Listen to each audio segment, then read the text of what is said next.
सध्याच्या वाढत्या महागाईच्या काळात सर्वसामान्यांच्या खिशावर प्रचंड ताण येताना दिसत आहे. अशा परिस्थितीत घर खरेदी करायचं की भाड्याच्या घरात राहायचं, हा प्रश्न अनेक कुटुंबांसमोर उभा राहिला आहे.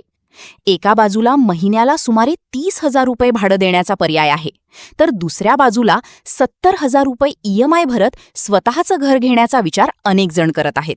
मात्र या दोन्ही पर्यायांमध्ये नेमकं काय योग्य ठरेल याचा निर्णय केवळ भावनेवर नव्हे, तर स्पष्ट आर्थिक गणितावर आधारित असणे आवश्यक आहे.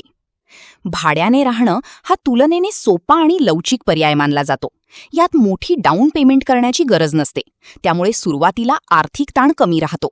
नोकरी किंवा व्यवसायाच्या गरजेनुसार स्थलांतर करायचं असल्यास भाड्याचं घर बदलणं सहज शक्य होतं. घराच्या दुरुस्तीचा किंवा देखभालीचा खर्चही अनेकदा मालकाकडून केला जातो, त्यामुळे अतिरिक्त खर्च टाळता येतो. मात्र दीर्घकालीन विचार केला तर भाड्याने दिलेला पैसा हा पूर्णपणे खर्चात जातो आणि त्यातून कोणतीही मालमत्ता तयार होत नाही, ही या पर्यायाची मोठी मर्यादा आहे. याउलट EMI भरून घर खरेदी करणं म्हणजे सुरुवातीला मोठी आर्थिक जबाबदारी स्वीकारणं होय. 70,000 रुपये इतकी EMI भरताना उत्पन्नाचा मोठा भाग निश्चित खर्चात जातो, ज्यामुळे बचत, गुंतवणूक किंवा आपत्कालीन निधी तयार करण्यात अडचणी येऊ शकतात. तरीही या पर्यायाचा सर्वात मोठा फायदा म्हणजे दीर्घकालीन दृष्टीने हे पैसे स्वतःच्या मालमत्तेत रूपांतरित होत असतात. घर ही केवळ राहण्याची गरज नसून भविष्यासाठी सुरक्षित गुंतवणूक म्हणूनही पाहिली जाते. महागाईच्या पार्श्वभूमीवर मालमत्तेच्या किमती वाढण्याची शक्यता लक्षात घेतली तर आज घेतलेलं घर भविष्यात अधिक मूल्यवान ठरू शकतं. दुसरीकडे EMI सहसा निश्चित राहतो, तर भाडं मात्र दरवर्षी वाढत जातं.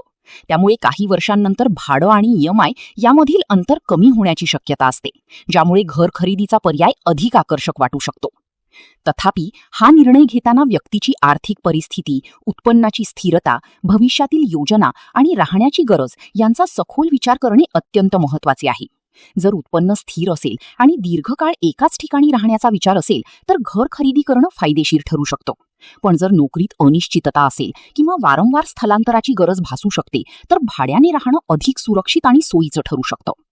शेवटी घर खरेदी किंवा भाड्याने राहण्याचा निर्णय हा केवळ आर्थिक नसून जीवनशैलीशीही जोडलेला आहे. योग्य नियोजन, वास्तववादी अपेक्षा आणि भविष्याचा विचार करून घेतलेला निर्णयच पुढील आयुष्य आर्थिकदृष्ट्या स्थिर आणि सुरक्षित बनवू शकतो.